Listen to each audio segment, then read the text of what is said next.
Good morning, good afternoon, and good evening. My name is Greg Cochran. I'm the Executive Vice President for Pilco and Associates. Today for our Leadership Series video, I'm joined by Steve Skarke, Dave Foster, and James Rame.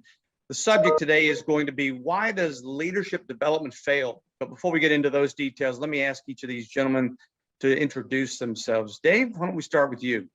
Sure. I started my career with Lyondell Chemical Company in Houston, Texas. Worked in the Gulf Coast. I was with them for 28 years. Now known as LyondellBasell. I left them to go work as a refinery manager in West Texas, working for Alon USA, and then from there to the West Coast, working for BP as refinery manager in their Carson refinery, and then refinery manager for Tesoro, then Endeavor. On the West Coast, and their combined refineries, Wilmington and Carson together. So I worked for them for a number of years before the acquisition of Endeavor by Marathon, and then I took over responsibility for Marathon's Garyville refinery, where I worked for several years as well. So I retired from Marathon in January, and pleased to join the Pilco team. Excellent, thank you, Dave. Wonderful and colorful background. James, why don't we go to you next?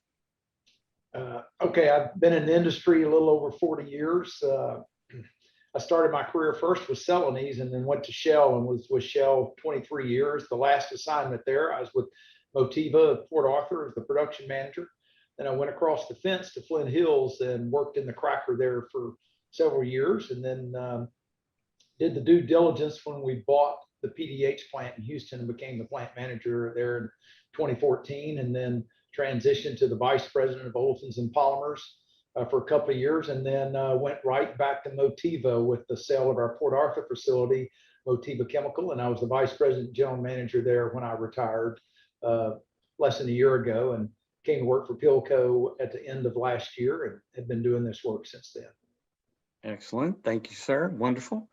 And Steve, last but not least, certainly. So I've been around the industry about almost 40 years, started my career with Union Carbide down at Seadrift and spent some time in Texas City. Then I moved over to Konica Corporation, which is a small Japanese company in Pasadena. Been with them 30 years now, and I've worked in every position you could think of in the chemical plant, from process engineering, production management, plant manager for 13 years, and then in the executive suite for a while. And for the past 10 or 12 years, I've been doing a lot of work in leadership development and organizational development.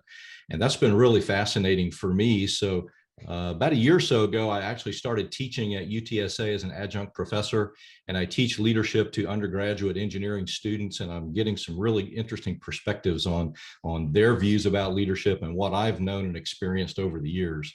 So I'm happy to bring some of that to us today. Thank you, Stephen. Again, thank you, gentlemen. Each of you have a very great career and background, and we're thrilled to have you at Pilco and Associates.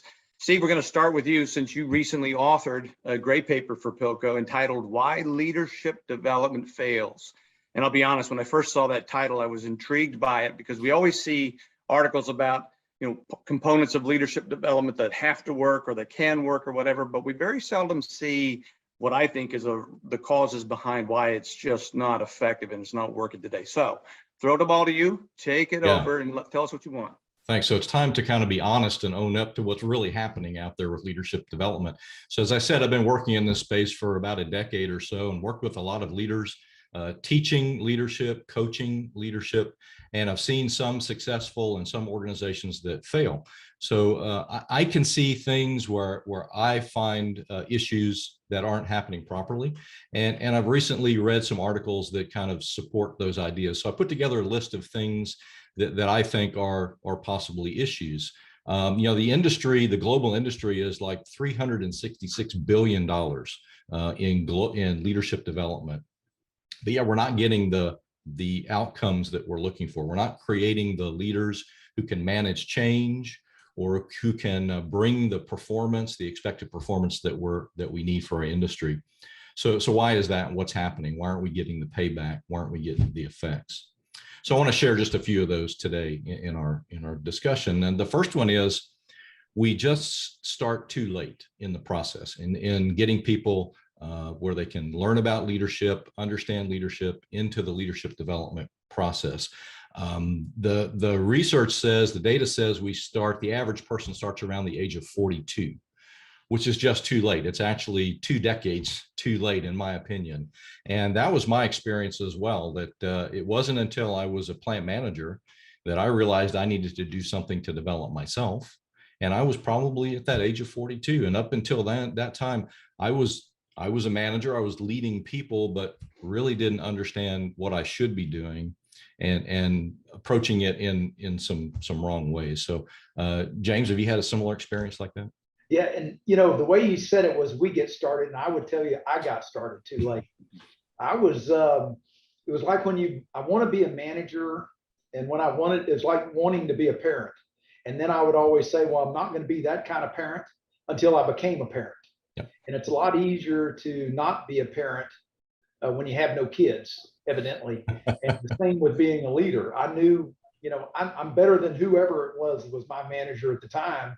Yep. And I was really chasing the promotion in many cases, not chasing the fact that I needed to improve my leadership skills. Mm-hmm. And I became very uncomfortable one time. And I was, in my opinion, I was not doing as well as I could have been. And I finally came to the realization it was me that needed to go change and my leadership style. But I was close to the same age as you described. I think mm-hmm. As I read your article, I was thinking I was like 39. Yeah. And I was on a trip and I said, they're not going to change until I change and I become a better leader.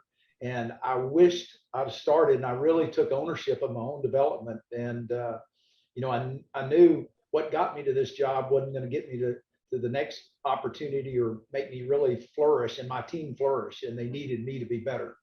Yeah, that's really typical. And so we tend to then look for someone who we want to emulate and maybe try to be a leader and learn something from them, a mentor or something. Sometimes it works, sometimes it doesn't. I don't know. Dave, you have any thoughts? No, I had the same experience as James, and I think that it's important to know that, I got thrown into a shift foreman job at the ripe old age of 25. And then soon after that, I was a team leader for a much larger organization. And I think what happens a lot of the time, people just think, well, you're pretty good at being an engineer, or pretty good at being an operator, so we'll just make you a leader. And the skills, I look at it from a sports analogy. It's great to have great skills as a player in whatever sport you might be in. But when you assume the coach's job, you're not allowed on the field all that much, right? And so you have to adapt a whole different set of skills. And maybe your skills as a player are still valuable, but you have to adapt a whole bunch of new skills. And so if you look at the process industries, and especially the ones I've been in chemicals and refining, it's really a 24/7 process. If you back up from the carbon swipe where somebody, buys gasoline, you back it all the way back up to the refinery, back up to the terminals, back to the crude. Every one of those value adds are happening with somebody who's got boots on the ground, wearing steel-toed boots, hard hat, and glasses. And it's vitally important that if you're interested in operational excellence, you got to have top shelf first line leaders, and they have to be trained as to what they need in their skill set in order to make sure that what happens on Tuesday morning at 2 a.m. is the right thing. Yep, that's exactly right. So I had the same experience when I got called into the plant manager's office one day, and he said, "Steve, you've been a really great engineer. You're really smart. You seem like you know what's going on in the plant. We're going to make you a production manager. And we're going to put you in charge of these 50 people that you got to take care of, right? And deal with all of those kind of people issues." And I was lost. And so I approach people problems as I would engineering problems, and that never works well at all, right? Because people are not machines. So we have to learn that leadership is a behavioral science, right? It's all about building relationships and working with people. There's no equations, there's no laws that you're going to be able to follow to know how to address all those people issues. Well, and as you go and as you develop, as Dave mentioned, we need great first line leaders. Yep. And then we need people above them that know how to manage and lead and develop great frontline leaders. And then we need people above them that know how to develop the leaders of frontline leaders. And through the organization, as you move in the hierarchy organization and understand the dynamics that those leaders have to deal with 24/7, because they are your plant manager in the off hours. They're going to have to make some tough calls on people, tough calls on our process. And, if we're, as Dave described, if we're going to be excellent, they've got to be excellent. You cannot be excellent with a mediocre team. I've just never seen it. Yeah. And, with a mediocre coach and a mediocre leader. And that's why leadership is so important. But, we tend to not spend enough time maybe on really developing that group. Absolutely right. And the other key factor is we depend on everyone in the organization to be able to develop those leaders, because the leaders need feedback on how they're doing. So even those individual contributors, even the boots on the ground, as you said, they're providing feedback to those leaders to let them know how things are going. And if we don't have those relationships, if we haven't talked with everyone in the organization about what to expect from their leaders, what behaviors to look for, and how to give feedback so we can improve ourselves, we're missing that piece, right? And I think that's one of the fatal flaws as well. I want to pull it up a level, and I spoke specifically to operational discipline as an example, but I think there's three key things you've got to decide as a company what you want to do. And one is take a focused view on leadership development. It's not one size fits all prospect. Mm-hmm. One, what do you want your leaders to do in terms of behaviors? And I'd say, maybe it's define what the future should look like, align people to that future, and help them motivate, to get past all the obstacles. You're going to use the classical definition. But even more importantly than that, or in addition to that, so those are the behaviors, what businesses and what key strategies do you want super excellence in? Operational excellence is usually, our process industries is one. It could be cost and capital, discipline. It could be things like profit improvement or growth in terms of major capital or strategy. But you got to focus, your view on not just what your behaviors are, but where do you want the excellence to be? So it's not just a one size fits all. And then finally, you need to be specific about what kind of people you want to get to dedicate most of your resources to. I think everyone benefits from leadership development, but if you really want to take a strategic approach, you got to really pour most of your effort into the very most key people who can really push the needle in terms of helping the business succeed. Yep. So you hit on another failure that I like to talk about, and that is that we don't connect leadership development to the other key critical processes in the organization, the employee processes and the business processes as well. We got to connect leadership development to the performance management system, right? To the hiring and recruiting system, to the business strategy and what we're doing to get all of those to bring that performance. How does leadership drive all of those processes? And we've got to help people see that connection. Yeah, the point is that leadership development for its own sake is never enough. It's got to exactly right. I think got to be a thoughtful nexus of what behaviors you want, be specific about those, what key business strategies are the most important one, and then what people are the most important people to drive in that process.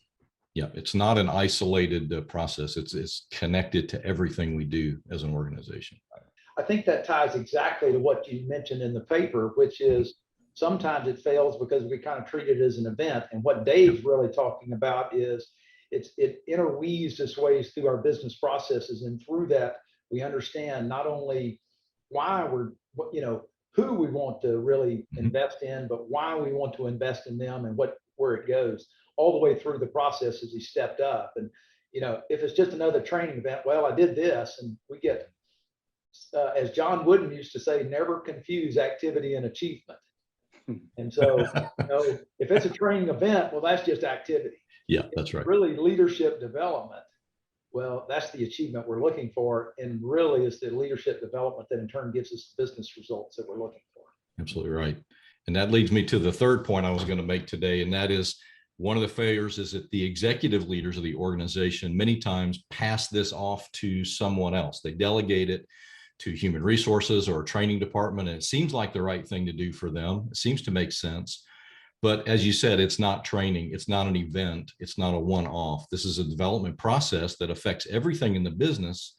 So the folks at the top cannot let go of it. They have to stay intimately involved. They have to model the way, set the example, use the language. They have to be there for the whole organization. So I think that's one of the biggest pieces that's missing in a lot of organizations today.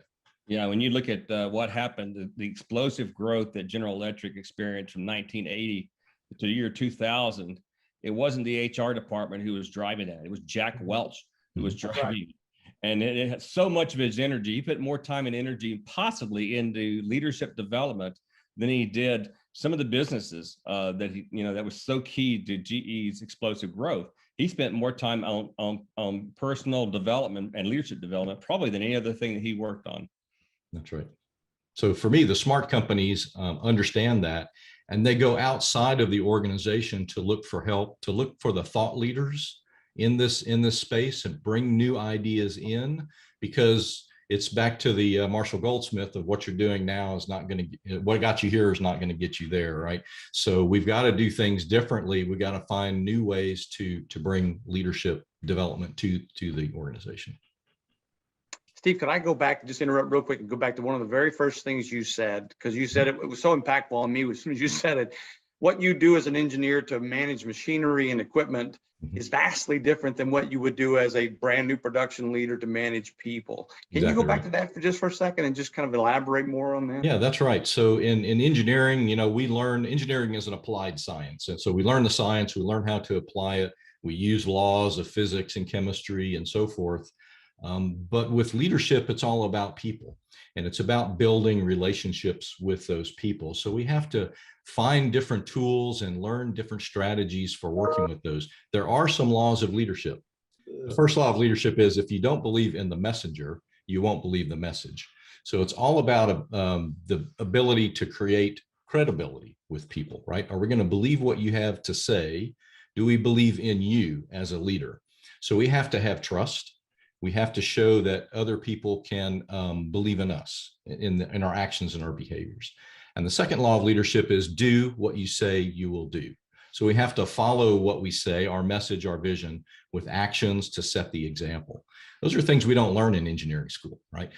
So we need to develop those, and the sooner we can understand those two laws of leadership, put them into practice, and understand that leadership is something we have to work on every day.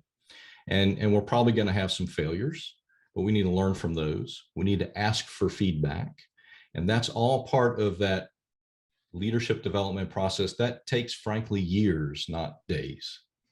Well, and the feedback to me, as you mentioned those two comments, that is absolutely critical, is people that you trust, that gives you feedback that says, when you did that, you destroyed trust, right? That's a bank you build up, and then you take deposits off of it off time. And you've got to have people around you that, number one, you trust enough and they trust you enough, and it's safe enough to give you that tough feedback. And then you need to say thank you, because it's a gift. Yeah, that's exactly right. Those leaders that don't get that gift never develop, and they want to know, well, I don't know why I can't get the group to do what I want them to do. Or when I look at them, it's all they hear is blah, blah, blah, blah, blah. And they're saying, oh, this guy will be going in just a minute. Please hurry and get out of here. Exactly right. So you may always get some feedback, but is it reliable, right? Is it honest? Is it really the critical feedback that you need to be able to get that from your followers? You have to have a very high level of trust in that relationship. I've had an experience in the past several months of talking to over 200 people in part of our culture assessment, safety culture assessment surveys, mostly operations and maintenance technicians. About 1/3 of the questions that we ask on these surveys are related directly to leadership and directly to the direct supervisor. And so we cover communication, engagement, performance management, all those things. And the qualities admired most in some areas are the people who feel like that their supervisor is a watchful, demanding, critical, but caring coach. Yeah, that's right. All of that. And so that engenders a certain amount of trust that even if my boss says, I didn't like the way you did that, you're going to do it this way from now on.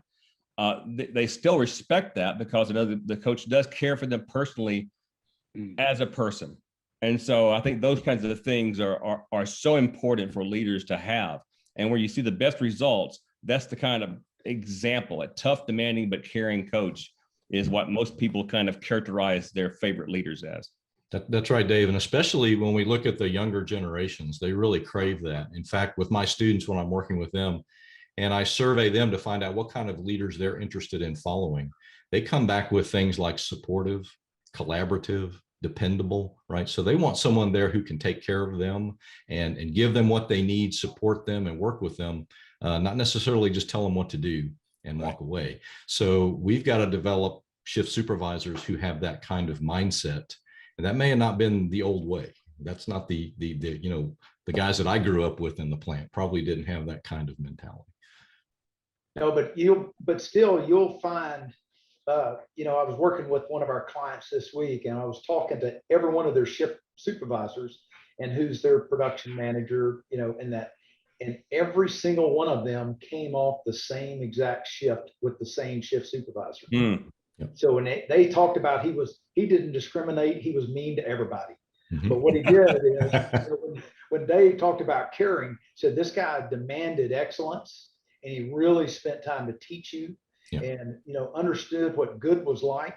And that what I've described is not that uncommon in certain plants where the majority of your leaders come off a shift where this shift supervisor spent time with them and developed them and explained to them how it was and demanded excellence. And as a result, they responded.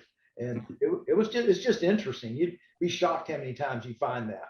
You can tell that, and you've experienced that as a plant manager, that every shift kind of may have a separate different culture, and it's coming from that leader. There's a culture that's generated on that particular shift, and so when something happens, one of the first questions may be, well, who was on shift that night, right? And what was going on? Because I already have a mental picture of maybe what the leadership was like that night. The leadership matters, I know. I'm going to come back to a comment you made because I want to expand on this one. And I know Dave mentioned it also, but it's where we, contract out the leadership of the organization. You may leverage them. And, Dave mentioned one of his experience, and I'll mention one of mine, which is in an organization I thought that did a tremendous job developing leaders. It was a requirement of everyone in that organization to be teaching some segment of leadership to layers into the organization. And that was part of their agenda. That was part of their calendar. They made time in their calendar for that to occur. And as Dave mentioned, Jack Welch, I think it was Crotonville was the name of his, he would get in a fishbowl and, you could have at him and he'd come back at you. But what he really taught you out of that is how to critically think, that you can be challenged and respond and maybe change your point of view based on as you learn and be honest. I reserve the right to get smarter. I just do. And, people help me do that. And that to me is some of the most successful. The less successful are those where as HR taught it and they contracted out to HR and, it was like a different agenda. And, we had to do it, but like I said, we had to do it. I didn't get much out of it. Right. Now, and that was my strategy in the plant, is that after some time, I was the one that was teaching the leadership workshops, and I was bringing other managers in to co-facilitate those workshops. And then between workshops, we'd have other events where folks would be doing small group activities. And so it was permeating the organization, and you have those champions within the plant who are your internal facilitators. And that's when you really know it can become a sustainable process, right? You're not relying on someone else to come teach it all the time. You have to get there, because if you have to teach it yourself, you better learn it, right? You better know it. Absolutely. That's what I find myself. Dave, you're going to say something there? Yeah. One other thing I think that leaders can do to help with leadership development for their people is encourage their people to raise their hand for assignments where the business needs help. It might be a project. It could be a turnaround. It could be a different location than where they're working. It could be a different department. What initiatives are important to the business. There could be acquisitions. And I think the thing is that they need to explain to them what this does for them. Is it increases their muscle in several different ways, increases their knowledge, increases their cultural flexibility. It gets them able to go to a new location and learn how things get done in different places. And the other thing that it does, and it's worth mentioning, is to say, if you can do these things and be able to show that you can stretch your muscle in certain ways, then sometimes when a job comes available, we might be looking at each other as leaders and saying, well, Jane has demonstrated flexibility and to do a range of things and done it well. I bet she could do X. And that's another thing that's really important for leaders to tell their people is that raising their hand for these kinds of examples increases their options in terms of where leadership might value them. That's exactly right. So leadership is not a position, it's a role that anyone can step up and take. And there should be lots of opportunities in any organization for initiatives that are always out there for someone to lead that initiative. And I'm always looking at those young folks who need that experience and that we want to get watch them and see how they're doing. Maybe it's a community service project. Let them go lead that, right? Let them organize it and lead it. And that really grows them. So look for those informal leaders in the organization, not the formal leaders. Yeah. Oh, that's a great point, Dave. You think through, and I look back on my career, and I was very fortunate where I was able to work, who I was able to interface with. I worked globally for about 6 years, and every one of those experiences, I grew as a result of that. And, I look back on it and I said, man, I was lucky. I was very lucky because I had people that influenced me that if I wouldn't have worked in that role, I'd have never had that ability. I worked, way down the organization, was able to work with the executive suite there for a while, doing investments. And, it was very valuable to me. And, there's probably some assignments I missed, but I think overall it worked out okay for me. I bet it wasn't easy, but I'm sure that you frequently said yes a lot of times in your career. And that's what leadership, what great leaders need to do is to encourage their people to say yes to things and take a few risks, because that improves your risk muscle too. Yep, that's right. And we need to encourage learning, as an organization, and look for those people who are those lifetime learners in everything they do, and provide self-study opportunities as well. It doesn't have to be organized leadership development workshops, training classes. There should be other opportunities for people to go out and develop themselves, like many of us had to do in the past. So make those available, encourage people, and watch the ones that are doing that, because those are the people you need to keep an eye on. So Steve, what final words do you have for us today on this subject? So obviously leadership development is a critical process for our organizations to be successful. And we've talked about some reasons why they fail. And so we should understand some ways to make it more successful. And for me, the most important one is, one of the last things we talked about is making sure that the folks at the top of the organization are personally involved in what's happening, that their philosophy is clear, their vision is clear, and everyone in the organization can follow that, and make sure we have a consistent message. So don't delegate it, don't pass it away, make it part of what you do, because it's your responsibility. Super. I just want to thank you guys today. I appreciate everything that you've said. You've said a wealth of information in a very short period of time, but at the same time, I have the sense that we're just kind of the tip of the iceberg here in terms of the content and the breadth and depth of what you guys and your experiences have. So thank you.